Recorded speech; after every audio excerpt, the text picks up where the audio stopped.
Many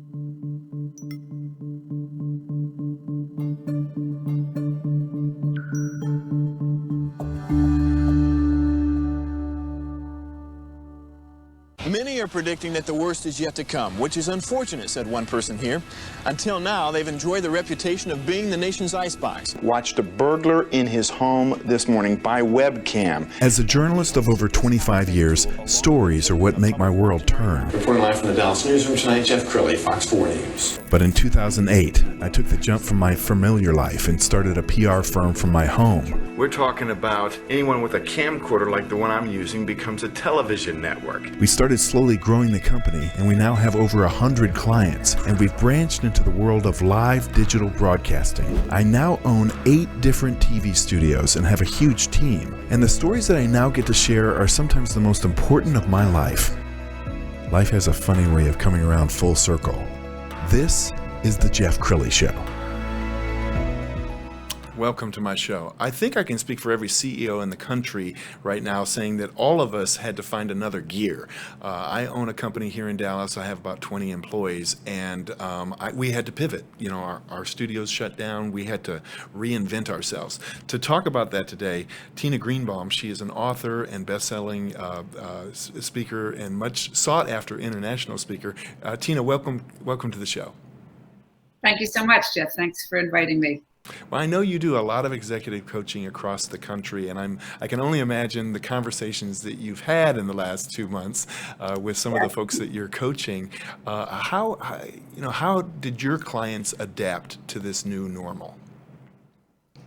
Well, I think leaders who are really been leading for quite some time have an understanding that they need to pivot. I mean, it's a wonderful book, Who Moved My Cheese, is really up right now. So people are talking about, number one, how they're caring for their employees, how they're doing their business. I think last on the list, perhaps, is how they're caring for themselves.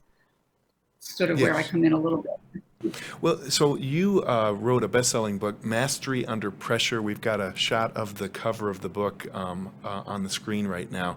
Tell us about the book. What made you write it?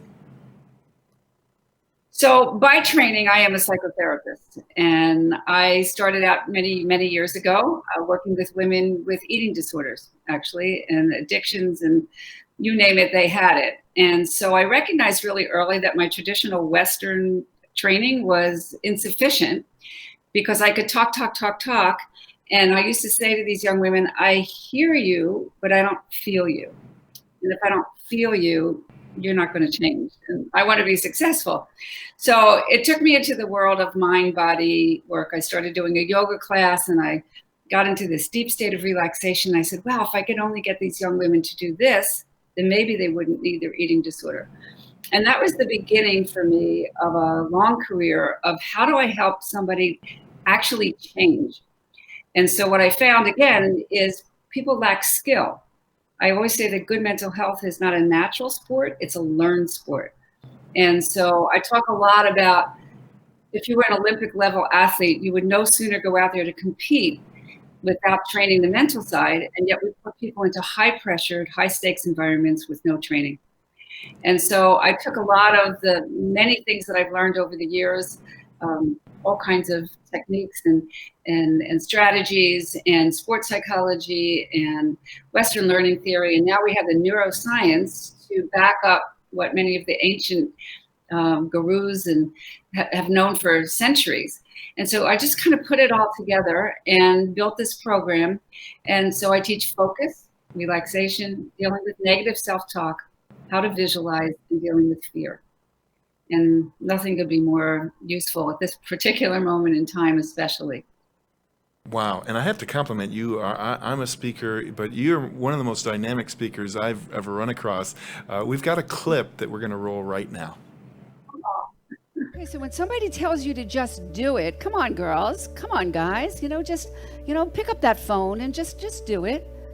There's a lot more to it, would we say?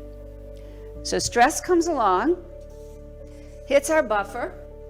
We can manage it in here pretty well, but man, if it's more than we can handle, we go right off the chart. Where do you need your energy? when you're doing a talk, a presentation, right? You need heart and mind. You need it here. You need to be grounded. You need it in your feet. But what happens when we get scared is the energy just leaves us. Okay, it goes way up into our head or out of our body, and we can't connect. And when we can't connect, we feel like we're cut off by the head. So I always say, people ask me what I do, is I teach people how to get below the neck. Mental skills requires practice and training and repetition. So we are constantly being asked to move forward. There's an impulse in us to increase, to become more, to grow more, to learn more, to earn more. My entire career has been about how do I help somebody change at a fundamental level. Okay, so our thoughts are part of it, but they're only a part. So we want to become very, very mindful. And this is something that I teach a lot, because you have to become aware before you can change. I like to look at this stuff from a mind and a body perspective. I'm actually a psychotherapist. I've been a psychotherapist for 30 some years, and always looking at how do we change? Conscious mind is finite. Now I want you to think about a job that you would like to get done really well. So part of my work is about peak performance. How do we actually perform at our highest level when we're under stress? When we slow down the body, the brain slows down. And when the brain slows down, we have space. Wow, that was amazing. It occurs to me that what you're doing is you're drawing some analogies from sports that could help any executive. I think about, there are times in my life when I'm under a great deal of pressure, but I look at these quarterbacks that live for the pressure. I mean, when they were little kids playing football, they weren't dreaming of winning 100-0. They dreamed of being down by a touchdown with time running out. Can you teach people how to thrive under pressure? Yes. I think you have to understand, number one, yourself, because different people respond differently. I have a son that was an elite soccer player, played up to the national level. And he used to say, if I don't have butterflies in my stomach, something's wrong. And so he learned to identify those butterflies in his stomach as excitement. So fear and excitement are flip sides actually of the same emotion. And great athletes perform really, really well under pressure because they have practiced their craft over and over and over and over and over again. I go like this because when you practice something over and over, it goes into the unconscious mind, and it's that muscle memory piece that we can learn to depend on it. Again, like when we're driving a car, we're not thinking all the time, I'm driving the car. The car drives, and then many times our minds go into other places. So over time, we learn to trust that what we have practiced over and over and over again is going to be there for us. It also doesn't mean that these thoughts don't come through. What if? Think of an Olympic level athlete. Really, if you're in the Olympics, you get one chance for 4 years of training and a whole lifetime's worth of training. So if I'm thinking about, I only have one chance and I better do this, well, now our focus is completely gone because now we're focusing on the outcome as opposed to being in the moment, in the present moment. And so we have to be able to put all these pieces together. The more you practice, the more the training goes into the mind body and opens up the right side of the brain where our creativity is, where images and things that we put together, well, actually the big mind does it for us. So as an executive or an Olympic level athlete, we have to learn exactly where to focus, because the unconscious mind is finite, and as soon as we take our focus off of that, we no longer have our presence of mind to do exactly what we need to do in the actual moment. Absolutely, and I just put an exclamation point on that point. I think the employees always kind of look to the executive on whether or not they should be fearful. And I think about that quarterback with time running out. In that huddle, they're looking to the quarterback for confidence that, hey, we've got this. I'll see you in the end zone. Talk about, how fear on the C level can actually infect an entire organization. So I actually did a talk not too long ago, and somebody asked me the same question. So if you think about a parent, and the parent doesn't know everything, but the child needs to know that the parent is in charge. And it's the same thing for the executive. So you want to be transparent. That's sort of the new way these days, really.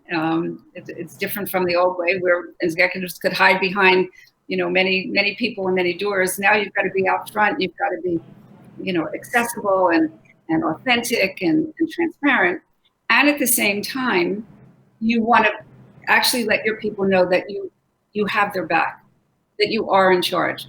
Now, let's just say you may not be feeling it 100%, but that's not what you want to communicate. But you do want to take those fears and work with somebody else on the sidelines who you can confide in, and you can really share your fears so that when you go back out into your, onto the floor with your employees, you present that feeling of confidence. And it doesn't mean you're lying. It means you're telling the truth, but you're the one that's holding that energy of, I've got your back and I'm going to figure this out. We're going to figure this out for you, and we're going to figure it out together. Wow. Tina, I could talk to you for hours. You're amazing, and I appreciate you coming on the show and giving us your wisdom. We're going to put the website up on the screen. MasteryUnderPressure.com is the website. Get a hold of Tina for all your speaking needs and coaching needs. And Tina, thanks again for coming on the show. Thanks so much, Jeff. That's it for now. We'll see you next time.